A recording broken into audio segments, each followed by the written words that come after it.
अस्सलामु अलैकुम वरहमतुल्लाहि वबरकातुहू। अल्हम्दुलिल्लाह वस्सलातु वस्सलामु अला रसूलिल्लाह व अला आलिहि व अस्हाबिहि अजमईन, अम्मा बाद। मेरे प्रिय साथियों और तमाम दीनी और इस्लामी भाइयों, आज के इस 16वें पाठ में हम ये जानेंगे कि इस सांसारिक जीवन में हमें एक काफिर के साथ कैसे रहना चाहिए। काफिर अर्थात मुसलमानों के अतिरिक्त जितने भी धर्मावलंबी लोग हैं, धर्म के मानने वाले हैं, हिंदू, सिख, ईसाई, बुद्धिस्ट, क्रिश्चियन, ये सब के सब जो है काफिर हैं। हमें उनके साथ कैसे रहना चाहिए, उनका क्या हक और अधिकार हमारे ऊपर है, इस संसारिक जीवन में हमें उनके साथ जो है कैसे बसोबास करना चाहिए, इस बारे में आज हम चर्चा करेंगे। एक मुसलमान इस बात पर आस्था और विश्वास रखता है, पूर्ण ईमान रखता है कि अल्लाह के निकट इस्लाम के अतिरिक्त जितने भी धर्म हैं ये सब के सब बातिल हैं जी, अस्वीकार्य हैं जी। अल्लाह के निकट प्रिय धर्म और स्वीकार्य धर्म, सच्चा धर्म, सही मार्ग सिर्फ और सिर्फ इस्लाम का है। बाकी ये लोगों के अपने बनाए हुए मार्ग हैं जी। आप इस खोज कर लें, तहकीक कर लें, अपने बनाए हुए लोगों के मार्ग और धर्म है। सत्य धर्म जिसका नामकरण अल्लाह ने किया, अल्लाह तक पहुंचाने वाला, सफलता और मुक्ति दिलाने वाला मार्ग धर्म जो है वो इस्लाम है। एक मुसलमान इस बात पर यकीन रखता है और इस पर विश्वास भी रखता है। अल्लाह ताला ने कुरान में फरमाया, इन्नद्दीन इंदल्लाहिल इस्लाम, अर्थात अल्लाह के नज़दीक स्वीकार्य धर्म सिर्फ और सिर्फ इस्लाम है। और फरमाया वमन यबतगी गैरल इस्लामी दीनन फलन युक़बल मिन्हु, और जो इस्लाम को छोड़ करके किसी दूसरे धर्म का पालन करता है उससे वो कदापि स्वीकार नहीं किया जाएगा, और वह फिल आखिरत मिनल खासिरीन, वो परलोक के जीवन में घाटा उठाने वालों में से होगा, हानि और नुकसानी उठाने वालों में से हो जाएगा। इसी वजह से मेरे भाइयों, सत्य मार्ग में आइए, सही रास्ते में आइए, ताकि हमको सफलता और मुक्ति प्राप्त हो। मेरे भाइयों, एक मुसलमान को अगर कुछ हमारे गैर मुस्लिम भाई हैं तो उनके साथ कैसे रहना चाहिए, सबसे पहले ये जानते हैं। तो इसमें सर्वप्रथम यह है कि एक मुसलमान अपने गैर मुस्लिम भाई को उसके कुफ्र की हालत में देख करके प्रसन्न ना हो, बल्कि इसको दुख हो, इसको शौक हो कि मेरा भाई नरक में जाएगा। उसको स्वर्ग में लाने का प्रयास करे, उसको सही मार्ग, सही रास्ता बताने का प्रयास करे, सच्चा मार्ग, सत्य धर्म के बारे में उसको बताए, ताकि उसको भी सफलता मिल जाए। अगर कोई आदमी, कोई उसका गैर मुस्लिम साथी है और वो जो अपना परंपरा, जो अपने त्योहार, जो अपना पूजा पाठ वो कर रहा, अगर ये मुस्लिम भी अगर जो उसके उस परंपरा में सहभागी नहीं है लेकिन उससे प्रसन्न है, उससे खुश है, इसको कोई आपत्ति नहीं हो रही है, यानी उसका समर्थन अगर कर दे रहा है, तो मेरे भाइयों वो भी काफिर हो जाएगा। समर्थन नहीं कर सकते, उससे प्रसन्न नहीं होना है, खुश नहीं होना है, बल्कि उसके ईमान की फिक्र करनी है आपको, हम सबको, ताकि वो भी सही मार्ग में रहे और नरक के यातना से, नरक के आग से जो है वो बच सके। नंबर 2, अगर वो सही रास्ते पर नहीं आता है तो अल्लाह के लिए जो है उससे हम दोस्ती यानी मित्रता नहीं रख सकते जी। अल्लाह ताला मोमिनों को जो पसंद करता है, मोमिनों से अल्लाह ताला, मुसलमानों से प्रेम, माया और स्नेह करता, मोहब्बत करता है। तो हम मोमिनों से अल्लाह के लिए मोहब्बत करें, अल्लाह के लिए किसी काफिर से मोहब्बत या प्रेम ये जायज़ नहीं है। अलबत्ता संसारिक परंपरा अनुसार जो है हम उससे मेल जोल रख सकते हैं, उसका हदिया भी ले सकते हैं, उसको भी उपहार वगैरह दे सकते हैं, उसकी सहानुभूति के लिए, उसके हृदय को जो है मतलब रिझाने के लिए। फरमाया और उसे जो है दोस्ती, घनिष्ठ मित्र उसको बनाना, खास तौर से अपने धार्मिक मामला में तो ये कदापि जायज़ नहीं है। अल्लाह ताला ने कुरान में फरमाया, ला यत्तखिज़िल मुमिनूना अल काफिरीना औलिया, किसी मुसलमान के लिए जायज़ नहीं है कि वो काफिर को अपना दोस्त बनाए जी। बस उससे हम संबंध उतना ही रखेंगे जितना चलेबुल है, जितना उचित है। अगर हमारे धार्मिक मामला में कुछ खलल पड़ जा रहा है तो ये बहुत भयंकर पाप हो जाएगा मेरे भाई। उसी तरीके से 4 नंबर पे ये है अपने काफिर भाई के साथ कि हम उसके साथ इंसाफ करेंगे जी, न्याय करेंगे। और हम देखते हैं सऊदी अरब में जितने भी काफिर लोग हैं वो अल्लाह की इबादत नहीं करते हैं, मस्जिद में नमाज पढ़ने नहीं जाते, लेकिन मुसलमान उनके साथ कोई भेदभाव नहीं करते हैं। खाना, सैलरी, सब कुछ जो है उसका उत्तम से उत्तम व्यवस्था, जिससे मुसलमान के लिए व्यवस्था करते हैं वैसे उनके लिए भी करते हैं। जैसे कि यहाँ पे इफ्तारी का भी, इफ्तारी हो रही है यहाँ पे रोजाना, 700-800 यहाँ आते हैं और सनैया में तकरीबन 500-600 लोग हैं, 1200-1300 रोज़ाना आ रहे हैं इफ्तारी करने के लिए।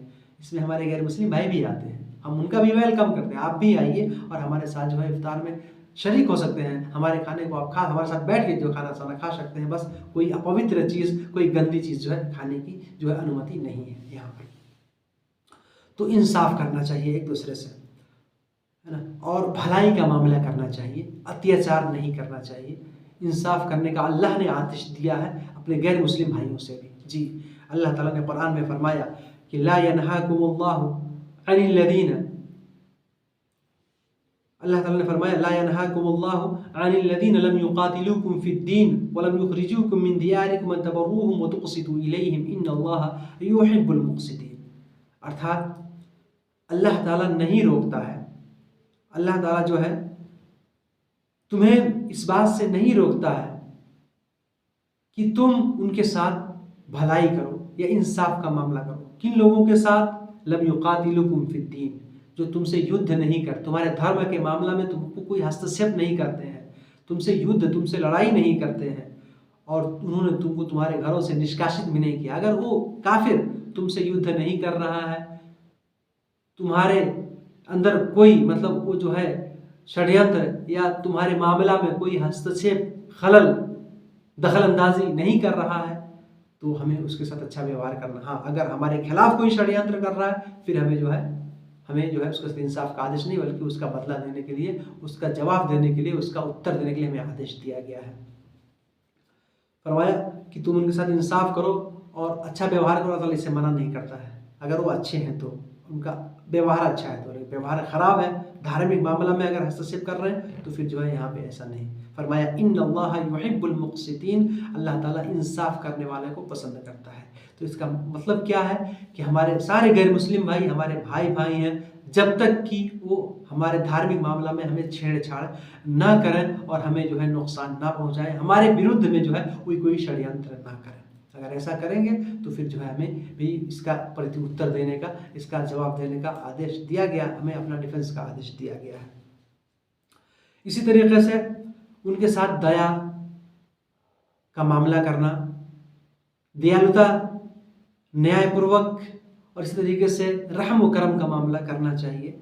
अल्लाह के रसूल सल्लल्लाहु अलैहि वसल्लम फरमाते हैं इरहम मन फिल अर्द यरहमुका मन फिस समा, कि तुम धरती वालों पर दया करो, आसमान वाला तुम पर दया करेगा। जी, करो मेहरबानी तुम अहले ज़मीन पर, खुदा मेहरबान होगा अर्शे बनी पर। जी, धरती वालों पर आप दया कीजिए, मेहरबानी कीजिए, रहम कीजिए, अल्लाह ताला आपके ऊपर दया करेगा, आपके ऊपर रहम करेगा। मेरे भाइयों, इसी तरीके से मुसलमान जो होता है अपने किसी गैर मुस्लिम को जो है तकलीफ़ नहीं देता है, उसके ऊपर अत्याचार नहीं करता है, अकारण उसको मारता वो पीटता नहीं है, उसको गाली नहीं देता है, उसके ऊपर किसी भी प्रकार का कोई अत्याचार, कोई अन्याय, कोई अपराध नहीं करता है।